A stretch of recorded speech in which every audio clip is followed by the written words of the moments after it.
நான் என்ன யூஸ் பண்ணுறேன் அப்படின்னு நிறைய பேர் கேட்க ஆரம்பிச்சாங்க. ஏன்னா நான் அப்போ வெறும் நலுங்கு மாவு தான் யூஸ் பண்ணிட்டு இருந்தேன். நான் வந்துட்டு பார்லர் போக மாட்டேன், அவங்க போவாங்க, நான் கூப்பிட்டா வரமாட்டேன். ஸோ அதனால எப்படி லைக் ஹவ் யூ மெயின்டைனிங்? ஏன்னா நம்ம எப்பவுமே ஸ்கின் வந்து லைட்டில் இருக்குது, மேக்கப் போட்டிருக்கு. ஸோ அதனால அது எல்லாமே வந்து பிரச்சனை.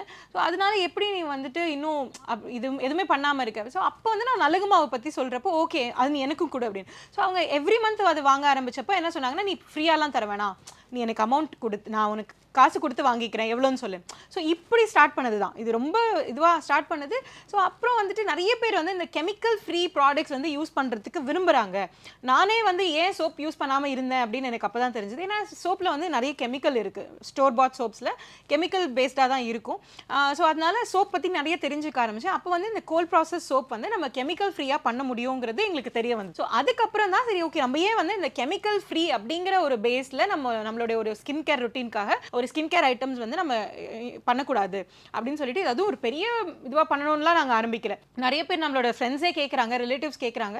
ஸோ அவங்களுக்கு செஞ்சு கொடுப்போம் அப்படின்னு சொல்லி ரொம்ப சாதாரணமாக நிறைய பிஸ்னஸ் ஆரம்பிக்கணும்னு நாங்கள் பண்ணியிருக்கோம். அதெல்லாம் நாங்கள் நிறைய ஃபெயிலியரும் நாங்கள் சந்திச்சிருக்கோம். ஆனால் இது ஆரம்பிக்கணும்னு ஆரம்பிச்சது இல்லை. But since the products were very good, அது அப்படியே தூக்கிட்டு போயிடுச்சு. அதனால தான் ஸோ என்கிட்ட இருந்து வந்தது தான் அந்த சோப்ஸ் எல்லாம்.